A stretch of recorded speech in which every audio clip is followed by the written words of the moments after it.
Hello and welcome once again to The Blueprints. This is Canada's Conservative Podcast. I'm your host, Jamie Schmale, Member of Parliament for Haliburton, Kawartha Lakes, Brock, with new content for you every single Tuesday, 1:30 p.m. Eastern Time. We ask that you like, comment, subscribe, and share this program because on this show, in just a moment, we are going to be talking about the ArriveCan or ArriveScam, as it's also known, because some people got rich on your money. To talk about this and much, much more, we have Stephanie Cusey, the Member of Parliament for Calgary-Mindipore, also the Shadow Minister for the Treasury Board. Thanks for coming back on. Thank you so much, Jamie, for having me. It's always a pleasure to be here at this fine institution of conservatism, The Blueprint. I appreciate you saying that. Now, unfortunately, it's not under good circumstances because we are looking at a massive scam to the Canadian public. Obviously, the ArriveCan app that nobody seemed to want, nobody seemed to ask for, that cost $54 million. But it was later shown that a bunch of tech companies, two in particular, did it over the weekend for a cost of $80,000 roughly each. So a huge amount of money is being looked at right now.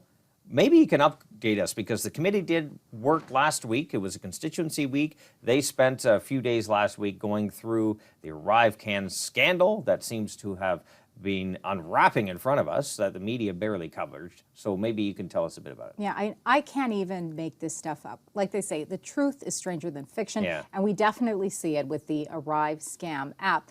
This is an app that was created by two individuals. Actually, it wasn't even created by. This whole thing was run by two guys in their basements. Yeah. That's exactly it. Contractors, subcontractors.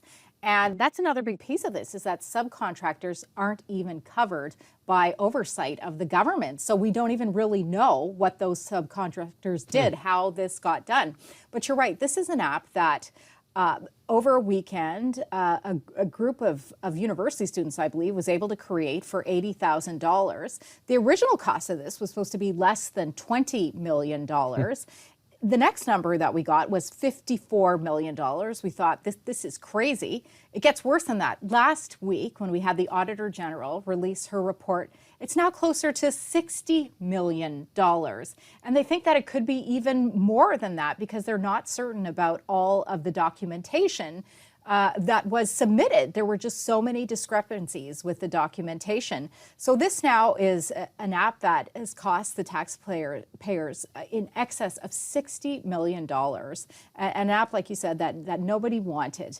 And it didn't even work correctly. It didn't even work correctly. Like it put people in quarantine that didn't deserve to be there. 10,000 Canadians were sent to quarantine unnecessarily as a result of this ArriveScam app. And, you know, we have yet in our testimony the ability to find someone who actually thinks that this was not only procured and built in a responsible manner for Canadians. Everyone we're getting in front of us at committee is telling us that this was a complete debacle. It was not done well. As I said, the Auditor General gave a report last week, close to $60 million. Of that, $12 million, they don't even know if it went to the ArriveCan app. Originally, we thought that GC Strategies was getting $11 million. It turned out to be $19 million. Now we know they've had $250 million of work with this Liberal government, with this Trudeau government. Can you imagine, Jamie, you and a friend splitting $250 million for doing nothing in your basement together? That is the story of the ArriveCan app. But there's more. How can there be much more? This is like... I can't make this. I always say it's like I'm on the Lifetime network, Jamie. It's that bad. We have credible stories of documents being destroyed by the chief information officer who was overseeing ArriveCan app. We have discrepancy as to who made the final decision of the ArriveCan app. And then we have the implication of a small IT firm based out of Montreal that tells us that ArriveCan goes much deeper than just the CBSA, that they have interfaced not only with the Department of Justice, but with levels as high as the Deputy Prime Minister. So this is all intermingled with each other, ArriveCan. And it's unbelievable that this app, which could have been made for $80,000, is now up to the price of a minimum of $60 million. But worse than that, it points to the complete incompetence of this government. If this is happening with a single app, Jamie, this is absolutely happening all across government. We have no doubts about that. And as well, it also speaks to something that our official opposition, the Conservatives, have done a very good job of shining a light on, and that is the excessive contracting by this Trudeau government, up 60% since Prime Minister Trudeau got into office, rather than relying on our internal capabilities of the public service, their specialties. And it's astounding to me the way that this is out of control in terms of the costing, the way procurement has not been followed. We had the procurement ombudsman in 3 weeks ago. He was not pleased with a single thing that he saw about this ArriveCan app. He said in no uncertain terms that procurement standards, the ones that exist, and certainly we've learned from this, that there have to be changes that have to be made, but the ones that exist, they were not held to the standard as well with ArriveCan. So we have the Auditor General, the Procurement Ombudsman, all of these individuals saying that, and as well the Information Commissioner who was here on Tuesday, not a single person saying that this was a good app. This was value for money for Canadians. Canadians were had on this app. And like I said, the thing most concerning to me is it speaks to the incompetence of this government, and possibly even the bad intention of this government, that they didn't they didn't make an effort earlier on when they saw the train going off the tracks to try and do something. And their deputy ministers didn't either. We've seen that time and time again when deputy heads have come and testified in front of the committees. So it is a crazy story, and I really hope that Canadians are following along with us at committee and with our social media to even have an understanding of how incompetent and unethical this government is. Well, this lack of respect for Canadians, obviously the government doesn't have a cent that it must tax, borrow, or print. A combination thereof can actually debauch the economy of their currency as well. At the same time, this is a massive pattern of this government that they don't really seem to care. Look at the We Charity scandal. Right. Right? They got money. Oh, we got caught. We had to pull some back. We'll do this. Frank Bayless, the former Liberal MP, who got a contract to make, I believe it was ventilators that never actually got provided to the government.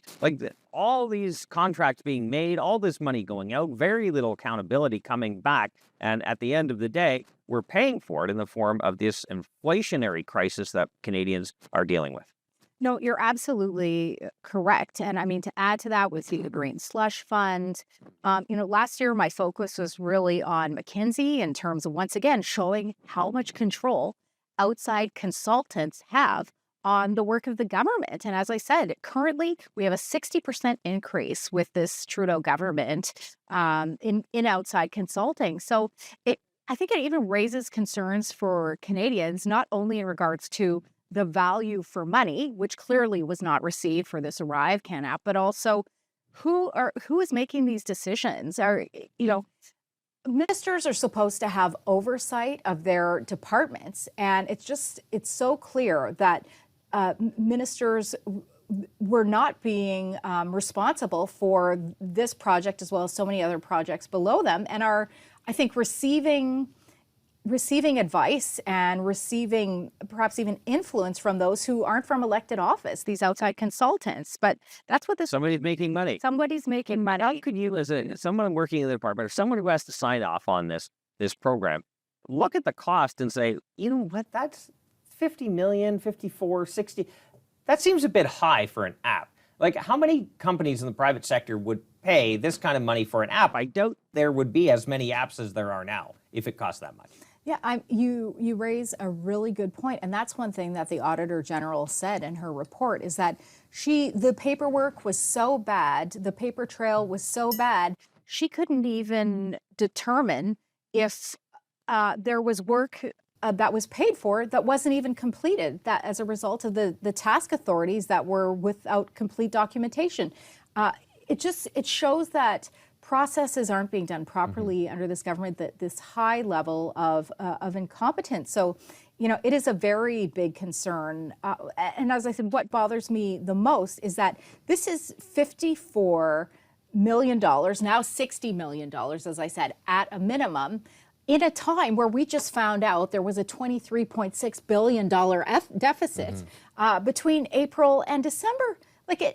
if this is happening with this one project that we've been able to shine a light on for Canadians, then how do we know that that other $23.6 billion isn't being spent in the same carefree way, without oversight, without regard for policy, without regard for... I'm pretty sure we do. That's the liberal mindset, right? They create a crisis and they try to come in to be the heroes that got us out of the crisis. Right. To me, leadership is avoiding the crisis in the first place. Right. That's exactly it. And you raise a very important point. The Auditor General was very clear in her remarks. She said the pandemic, a crisis situation, any crisis situation, cannot be used as an excuse for this disregard for this value of money. That's or else there'll always be a crisis, right? If you can just speed by the speed bumps, the guardrails, speed by them because there'll be a crisis. There'll always be a crisis. Yeah. Somewhere there will be a crisis. They'll make it up. Yeah. No, you're absolutely correct about that. But it's just it's incredible the level of even criminality that we have seen. This GC Strategies, they actually testified in committee that they created identity theft on the resumes. They actually forged the resumes so that they would be accepted for these projects. Like, that's astounding. Can you imagine that? Just falsifying your resume in an effort to get a job. And wasn't Suits based on this entire premise? I'm just saying, like, this, no, serious, this is the stuff of network shows that we're talking about here. This is real life in Canada. This is real life in Canada. Justin Trudeau's Canada. That's right. Yeah. Collusion. When we had two of the subcontractors in that work with GC Strategies, Dalion and Karadix, one of our members just wasn't even able to determine what one of the organizations actually did with the project. They weren't able to clarify in their statement the role, like the work that they actually got done, despite the member asking over and over, what do you do? What do you do? This was a very popular... Well, we know what they did. They submitted an invoice. That's right. That's exactly what they did. They submitted invoices. Yeah, that's exactly it.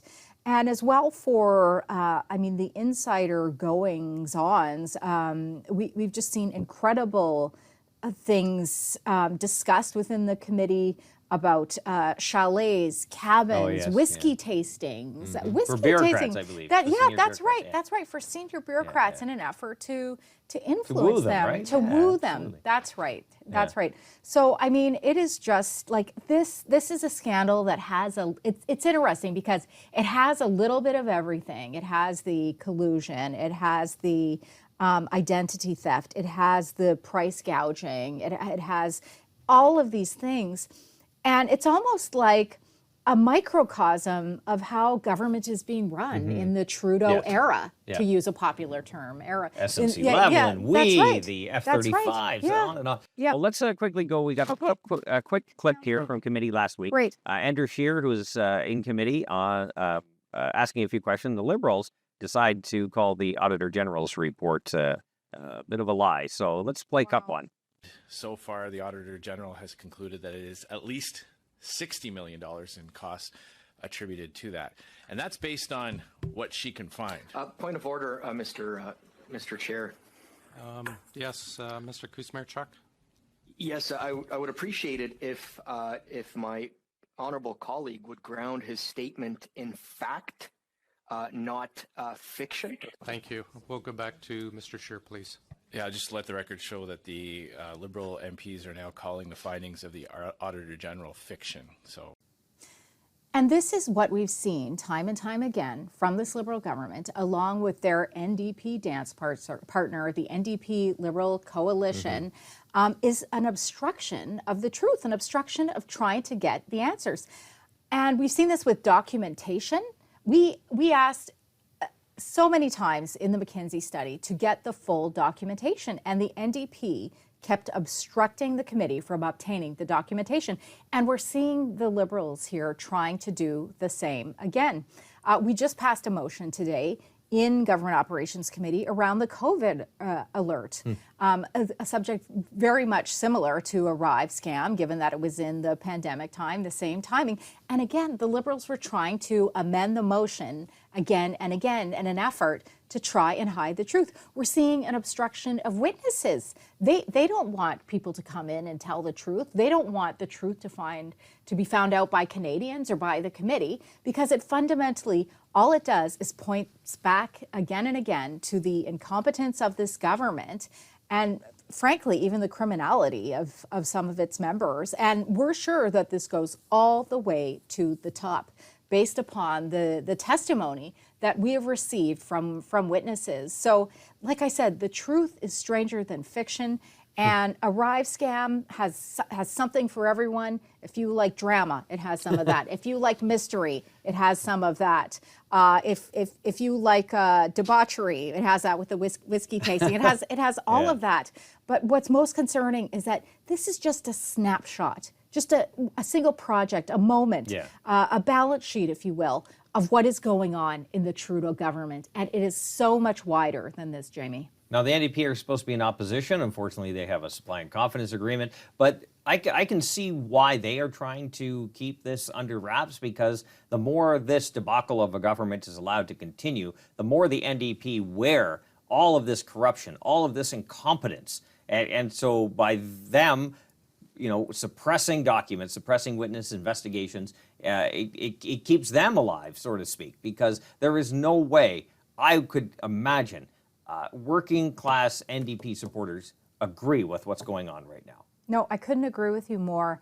And in fact, right after this, I'll be going into the House of Commons to make a statement on ArriveScam. And that's a point that I raise in my statement, is that the NDP actually voted for this. They actually voted for the funding to have ArriveScam.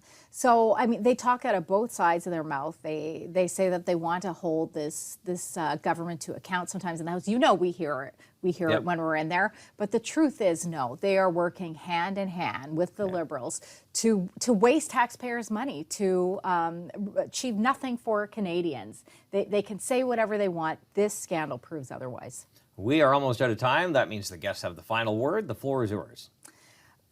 I just want to say that I would encourage any Canadians who are out there to follow the ArriveScam scandal, because it really is a microcosm, a moment, a snapshot of how everything bad with this Trudeau government, with the incompetence, with the unethical aspect of how they conduct themselves.